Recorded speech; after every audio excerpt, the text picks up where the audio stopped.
We gather here today celebrating the 116th anniversary of our church here, of Trinity United. And so I find myself reflecting on the journey that we've undertaken together. I called Bonnie last week and I said, Bonnie, I need some stuff. I need some pictures, and I think Bonnie sent me maybe 2 million emails with photographs and information. But the memories we've created over the years and the faith is what has kept us united through thick and thin. And you know, each anniversary is not just a marker of time, but a testament to the love that has been shared in this place and the resilience of our congregation. Today, our themed phrase is, "I would love to come back one day," by Jean Tate. Jean said this to me a few weeks ago when I visited her, and I must tell you, my goodness, I love visiting with her. She has for those of you who know Jean, slide. So that's Jean with the quilting team. That's Myrna back there and a few other people we recognize. But that's Jean. When I visited her, there's this laughter that Jean has that we all know. Oh, she had that laughter in her voice and a warmth in her eyes that the same that she has shared with us through the years. A little bit of history about Jean. Jean and her husband, Stuart, transferred their membership to Trinity here in 1949.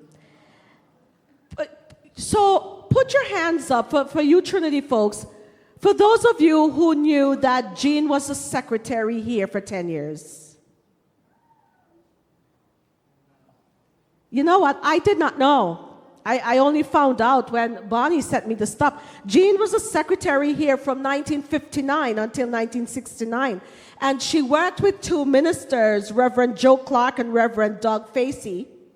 And, you know, it just feels so good to be able to not just talk about this phrase that Jean has told me, but also to be able to share with you where she fits into the history of our church. Our psalm for today calls us to sing a new song to the Lord in thanksgiving for all the amazing things they have done in this church, in this congregation, and certainly in this community. So this congregation actually started in the year 1907. 1907, when folks were meeting together, so it wasn't here yet, but these folks were meeting together in homes to pray together. And then they moved to the second story of a blacksmith's shop in the year 1908. So, but by the late 1908, the folks were so determined that they needed their own space to start a church that they moved into a small building across the street. So 1908, they were in this small, it's like a house thing across the street. Slide. So this is the beginning of where we're sitting right now.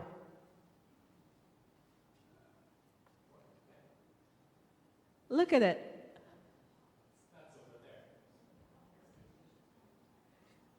Yeah, that's looking at it from here. That's over there. So our faithful ancestors changed their name to Hale Street Methodist Church in 1915. And in 1922, that's when this work started. They began to work on this site, to construct this building that we're currently sitting in. And we can certainly sing a new song today as we celebrate. And this is what the psalmist, the psalm of Psalm 98, is calling us to do. Look at that beautiful child. Curious. Sing a new song to the Lord, because God has done amazing things. Their powerful and holy right arm has brought us another victory. They have kept their promise of love and loyalty to their people. God today has certainly kept loyalty and love towards us. Do you guys think the folks of... Oh, that was the slide for later on, but thanks, Eric.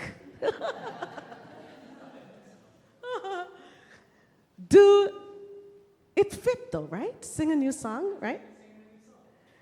Do you guys think the folks from 1907 could have ever imagined this place today? I mean,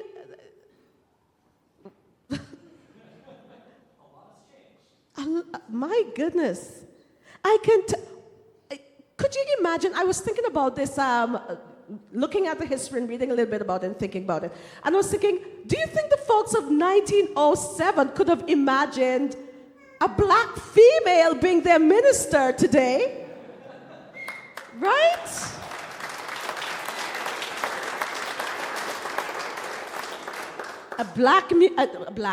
A female music director, right? My goodness. But I tell you that I think that they would be proud to see the fruit of their labors. To see us still meeting and worshiping God together. And to know that we have brought the core values that kept them together as a people. Kindness, respect, and fairness. That's what kept them working together to achieve the things that they achieved. To see that we have brought that to the core of how we understand church today. And I think that, my gosh, we can sing a new song of thanksgiving, thinking of how far we have come in 116 years. I imagine the folks at London Junction Methodist Circuit, is what it was called. In 1908, it was called London Junction Methodist Circle. Folks like the Dormans, the Lashbrooks, the Duffins, the McRoberts, and many more. Do you imagine that they would have wanted to return to see what has become of their church 116 years later? Would they be happy? I think so. I'm sorry, I couldn't use the other mic this morning, so. But this is why the phrase, "I would love to come back one day," resonates so deeply with me as I think about our church.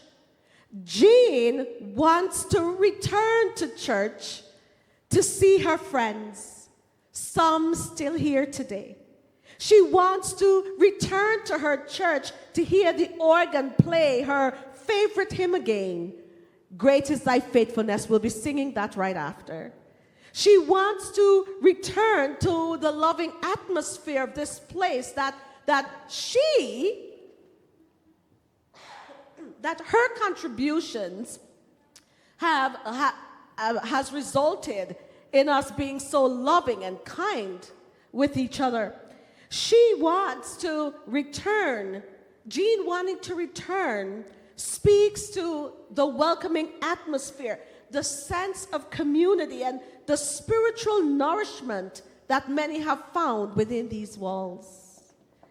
It's a sentiment that captures the essence of what the church strives to be, a place where everyone feels welcome, where doubts are welcomed, and where faith is nurtured. I understand Jean. I understand this sense of wanting to return one day. I think I told the story once of when I was a minister in Windsor, and I thought that I was just going to stay in Windsor. And so I told my daughter, Tila, who was around 11, 12 at the time, I say, I think we should transfer our membership from Trinity to the church in Windsor. And she says, nope. She says, no, Trinity will always be my church. You can transfer your membership, I don't care, but you leave my membership at Trinity. It was always so important to my daughter that she returned to this place. And it was also important that I was always able to return. My goodness, whenever I visited London, whenever I had a weekend off, and I visited London, and usually I would stay with the Brownings, and just the thought of coming into this place made me just so happy and excited. I couldn't wait to come and visit on a Sunday morning. I understand how Jean feels. And, this is not to say that this is a perfect place with perfect people. If there are perfect people in here, put your hands up right now.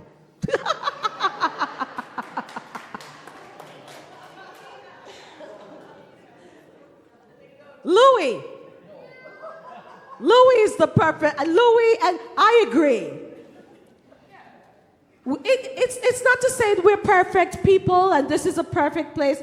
Over the years, our church has faced its fair share of challenges and changes, but through it all, we have remained steadfast in our commitment to serving the Holy One and serving each other. We have celebrated together. We have mourned together. We have grown together in faith and love. It's no wonder that so many people feel a deep connection to this place and express a desire to return to it one day. And as we look to the future,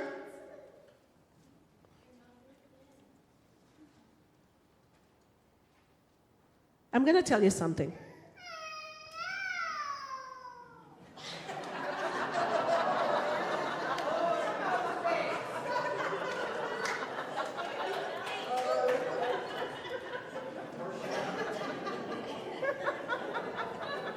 Mic drop.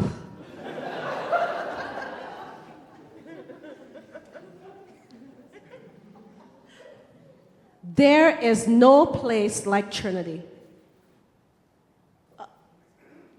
Anywhere. There is no church like this place. There's no congregation like Trinity.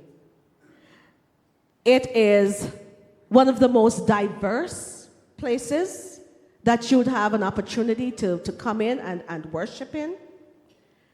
We stand on the concept of kindness, respect, and fairness. And I am telling you, the people in this place live into those themes of kindness, respect, and fairness. Over the years, I have met with so many people who have said to me, Charmain, I never thought in my life I would go to a place where I would be loved and accepted. I never thought in my life that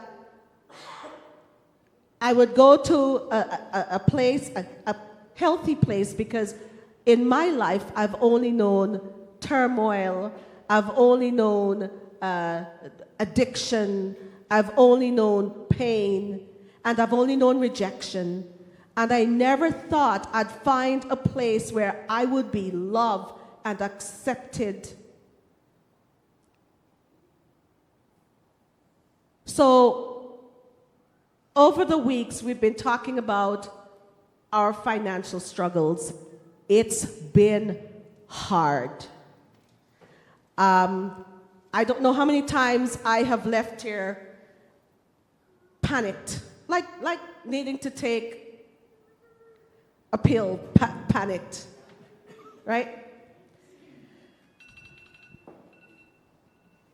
But I've also have been able to calm myself down, knowing that this place will not go under. And because God is in this place, God is everywhere, but there's something here. There's something here that the people of 1907 started, and the people of 1922 fought for, and through the years, when there didn't really seem to be a big financial problem and people were coming to church and things seemed to be okay, but the back and forth, I remember in 1990s, late 1990s, when we had to rebrand this place to a community center to remain relevant in the community. But my gosh, there's no vibrancy like there is here. There's no love like there is here. Do you know, with all of our struggles, the one thing that we will not get rid of, that the council or anyone else wants to get rid of, we do grocery cards. We've done them for years. We buy grocery cards, and people call me and they would say, Charmain, I need something to eat. And do you know, there are a lot of other churches who would say, why do we spend $500 on grocery cards a month? Why? That's one of the things we would never cut from here, from our budget. Never. Because that is what we're here for. We understand service.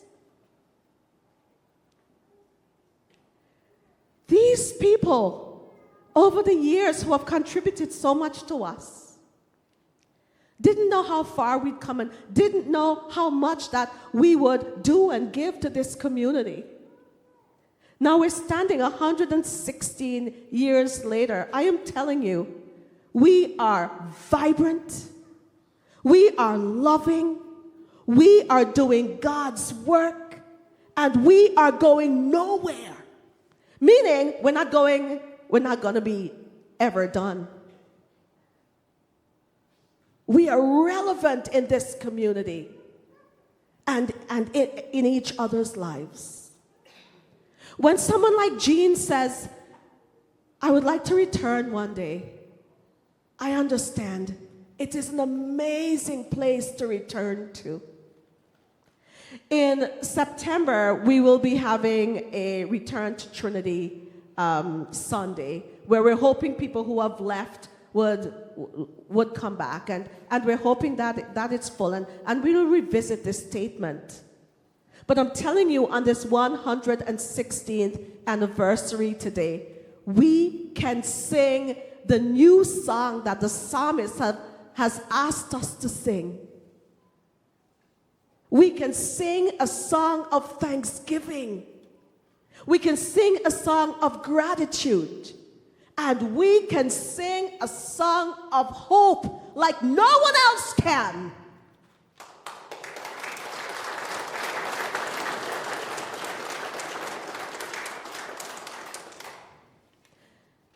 And I know that some of us get scared.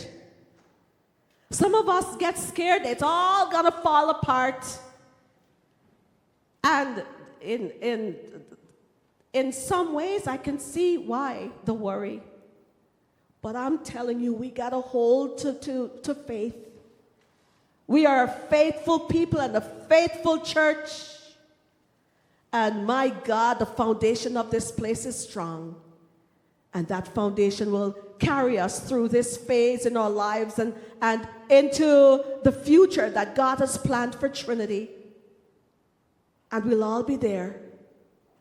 And so we will continue to sing a new song. Slide. This is the junior and senior choir. Kids standing right here. And I think, Bonnie, I think this is from the 50s, if I'm not mistaken. This is from the 50s. The choir doesn't quite look like this, but we still do have a choir. The kids don't quite look like this, but we still do have children. And we always will. And so today, as we sit here, we can say hallelujah. We can say glory. and we can sing a new song of hope and faith for this place that will always be home, and this place that will always be here for people like Jean Tate to return to. This place will always be here for my grandchildren and my great-grandchildren to return to, and your great-grandchildren. And so we give thanks and we continue to sing. Amen.